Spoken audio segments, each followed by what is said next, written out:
Hey guys, in this video we're going to be checking out the Tomoquads Sidewinder. This is a micro drone frame for 2.5-inch props. Pretty minimalistic design, and I actually like minimalistic designs here that are basically going to keep the weight down. Just some specs here on the frame itself. The bottom plate here is a 2mm bottom plate. It's an H-style frame, so it's about 117 millimeters motor to motor. Front to back is 72 millimeters, and side to side is 94 millimeters. So it's not a true X and not a stretched X. It's an H-style frame. The unique thing with this design, what makes it minimalistic, is there's no top plate. No, there's only one standoff here in the back, and they're using this TPU printed. Basically, it's like a one piece here. Notches here in the front, acts as a camera mount, and then notches here in the back. You do get a little bit of protection for your components from the top, but obviously the side is going to be open. So if you do happen to hit something just perfect, a tree branch, something from the side, you will get your electronics will get knocked over here on the side. But from the front, any sort of frontal impact should be okay. This is pretty tough. What's interesting about this frame is it is meant for lots of different types of setups. You can do a really ultra light build, or you can go a little bit beefier and get some more powerful motors, a little bit more weight. And I kind of went in sort of the middle ground here. You could go as low as a 1102 motor. I went with a 1103 10,000 kV motor, and you could use the T-style props like the Rotorex 2535, or maybe even like the GemFan 2540. But this little motor here is not going to be able to spin up that prop very fast because it's a heavier prop. So I went with these GemFan 65mm props. I've had these around for a while. These are actually meant for the brushed motors, like the 8.5mm motor. So the motor stem hole is only 1mm. So you will need a little bit of a drill bit to bore out a hole that's a little bit bigger for these brushless motors that have the 1.5mm motor stems. And I use a 1.4mm little drill bit. So you want something a little bit smaller than 1.4mm or 1.5mm. Otherwise, if you use a 1.5mm, the prop won't stay snug on the motor shaft. So that's something to keep in mind. Now, I would actually recommend not getting the GemFans. These are thinner and break pretty easily, and they're not that balanced. I would actually recommend getting the King Kong versions of these. So basically, King Kong cloned the GemFans, but I've heard that the King Kongs are actually better than GemFans. The reason I'm not using the King Kongs yet is I still have a whole bunch of these left, so I figured I might as well just use these until I break them all before we go to the King Kongs. But this is the prop that I went because it's a super light prop, and combined with this motor on a 2S setup, you're going to have pretty long flight times, and I'll cover that here in a second. Now, if you really want to go ultralight, you are probably recommended to go with an an all-in-one camera. I went with a micro CCD camera. In this case, this is a Foxeer Aero Micro, and then a separate video transmitter. There is a small adapter that's included that you could basically put this into that small hole in the TPU print there, and then this will fit most of the all-in-one cameras, and all you have to do is just shove it in there. If you use the CCD camera here, the little micro camera, there's these little ears on the side, on both sides here, where you can use a little screw to screw the camera in, because some of these camera lenses are going to be a little bit smaller than the hole there, so you're going to need to secure the camera with a little screw there. Now, with this design, you can have different angles for the camera by pulling this top part back further. So if you use the furthest back hole here, if you secure it there, then you get about a 10-degree camera angle. If you use the second hole there, then you get about a 40 to 45-degree camera angle. And of course, I like more camera tilt to go faster, so I went with the second hole there. But when I tried to do that, I was not able to use this little top plate piece here.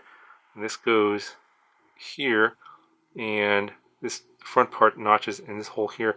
But when I tried to pull it back to the second hole, I was not able to keep this on there. When I use the first hole, you can use this, and then basically it sits underneath the TPU print like so, and actually provides more strength. But then you're limited to a 10-degree angle. This weighs about 2 grams, so I saved about 2 grams by taking this off. And you still get pretty good protection, but I think if you go with this, then you can probably put a VTX03 between this top plate and the TPU print. and that's what this little window here is for your video transmitter that has the LED. I went with a more basic 25 milliwatt video transmitter that's sitting right there. And I just basically used some foam tape to stick it to the top of the flight controller. Now the fly tower, the power stack that I'm using here is just a basic 4-in-1 10 amp ESC with an Omnibus F3 flight controller. I think I scavenged this off of something I crashed. I'm not exactly sure which model it was, and I don't think that they make this anymore. It's pretty old. It's probably at least a year old, and I couldn't find a part for this. So if you're looking for something similar, I'd recommend getting the EMAX Mini Magnum.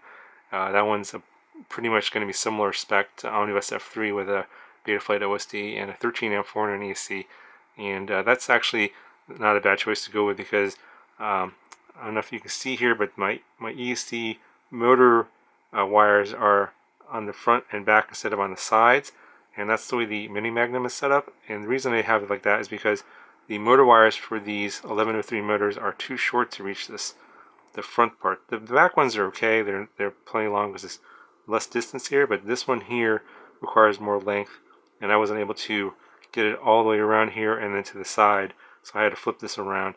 And if you have one of those flight controllers where it requires the ESC motor wires to be on the side, you have to rotate it and then do some motor remapping and Betaflight configurator.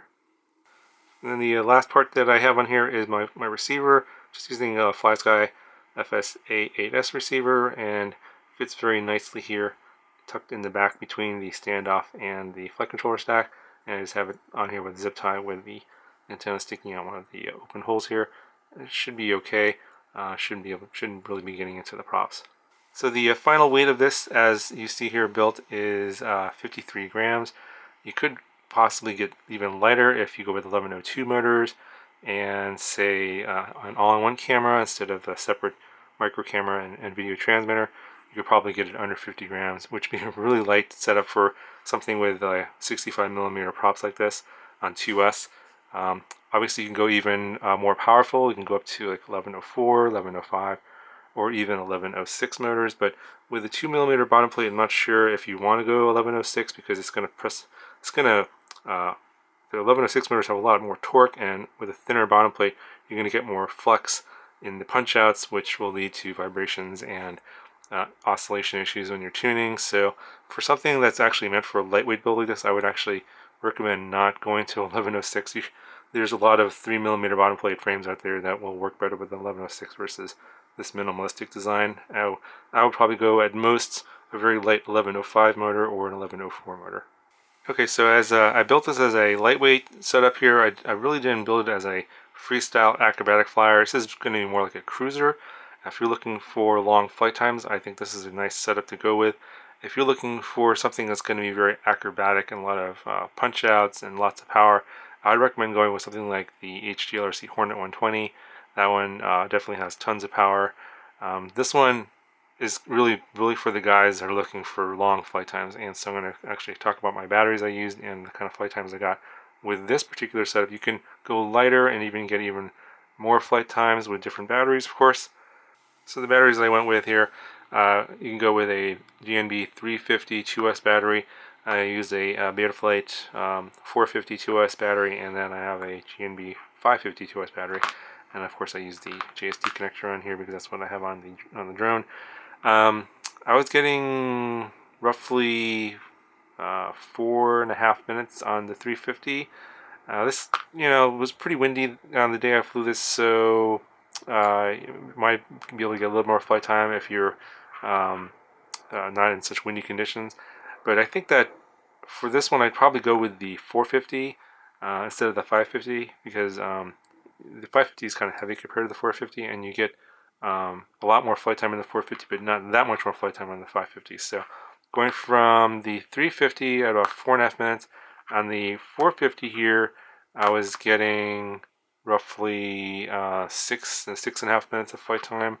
Obviously, I'm not doing a lot of flips and rolls and not really going crazy on the throttle, just cruising around. So, obviously, if you're looking for lots of power, this is not the model for you.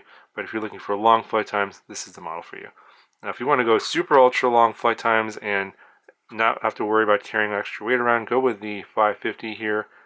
This one I was getting probably 8.5, almost 9 minutes of flight time with this battery, but you do feel the extra weight of it, the quad carrying this around, and you're not able to be very acrobatic with this battery on here.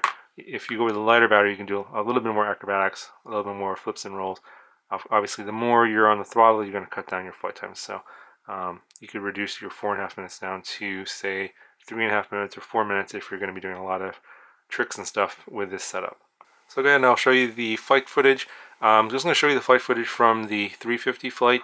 The other flights were long and kind of boring, as I just kind of went around in circles and didn't do much because I just wanted to see how long the flights would go, and so there's kind of no point in showing those just super long and boring flights. But for those of you guys that love those super long boring flights, this is the one to go for. This model is pretty cool in the way it's set up, very light, very efficient, and you can get a long flight time with very small batteries. I'll go ahead and I'll put my PIDs up on the screen here. I'm sure everyone will ask me for those. Those work pretty well for the 350 and the 450. Or if you go to the 550, I would recommend going with a different PID profile and lowering the gains by about 10 on the P and Ds, and I think I's you can probably leave alone. But I didn't really like the flight characteristics on the heavier battery. This one weighs 36 grams. The quad weighs 53 grams, so I don't really feel like carrying the extra weight of the 550 is really worth the loss in performance, and I just didn't feel like it flew that great on the 550. Go with the 450. You still get really long flight times, and it performs pretty well on the 450.